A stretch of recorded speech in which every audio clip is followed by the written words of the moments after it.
ఎంతో మంది ప్రాణత్యాగాలు పోరాటాలు చేసి సాధించుకున్న తెలంగాణ రాష్ట్రంలో అమరవీరులు ప్రజల ఆకాంక్షలు అభీష్టం మేరకు స్వచ్ఛమైన పారదర్శకమైన అవినీతి రహిత ప్రజాపాలన చేయడమే కాంగ్రెస్ ప్రభుత్వ ప్రధాన ధ్యేయమని రాష్ట్ర అబ్కారీ సాంస్కృతిక పర్యాటక శాఖ మంత్రి జూపల్లి కృష్ణారావు అన్నారు.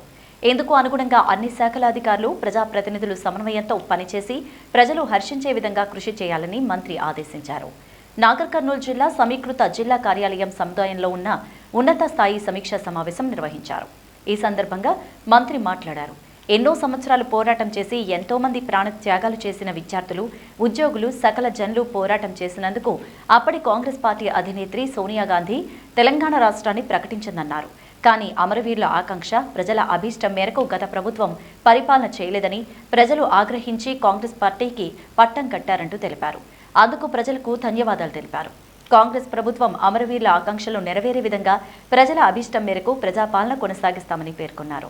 కార్యక్రమంలో MLC Kuchukulla Damodar Reddy, MLA K Rajesh Reddy, జిల్లా collector P Uday Kumar, ZP chairman Shanthakumari, SP Vaibhav Gaikwad, local bodies అదనపు కలెక్టర్ కుమార్ దీపక్, అదనపు collector revenue Sitaramarao, ZP vice chairman Balaji Singh, జడ్పీటీసీలు, ఎంపీపీలు, జిల్లా అధికారులు పాల్గొన్నారు.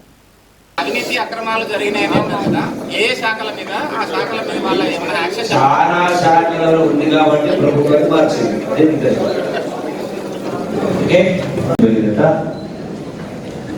40,000 కోట్ల రూపాయలు సుమారు ఖర్చు పెట్టే జరిగింది.